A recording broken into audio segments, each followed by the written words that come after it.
Sa tanan nga mahiligon sa chess, um, ako ipakita sa inyo nga akong dula.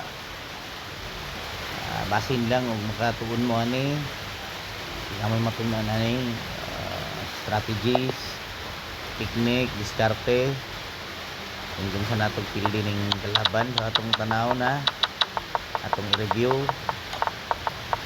Diri nga dula white ko.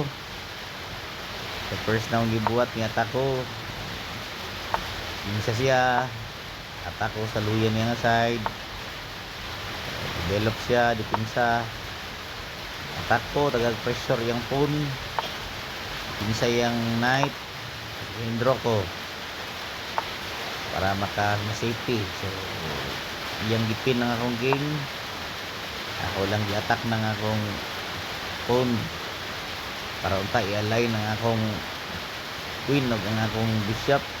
Pero lahi man lang yang move, ready man niya nga padaganon ako bishop, so ako na lang guba ang center niya nga attack. So iyang gi-takes, akong ipadagan ang iyang knight. So dagan na yung knight na attack, akong gibuhat, akong pin ng iyang queen, pinsa ang iyang pawn, akong gi-takes, atras ang iyang knight para mag-cover, akong gi-attack kung nga side sa ubo sa bishop.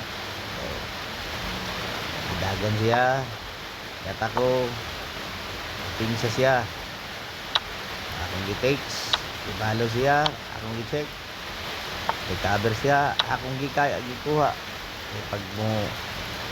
Pag mo pauno niya ng ang knight, i-check na ko siya, mabalot ko, i-check na ko siya. So yung ibuhat dahil ang yang gi-takes, so ang ibuhat i-check na ko siya din sa i-check na ko siya grow sa rook.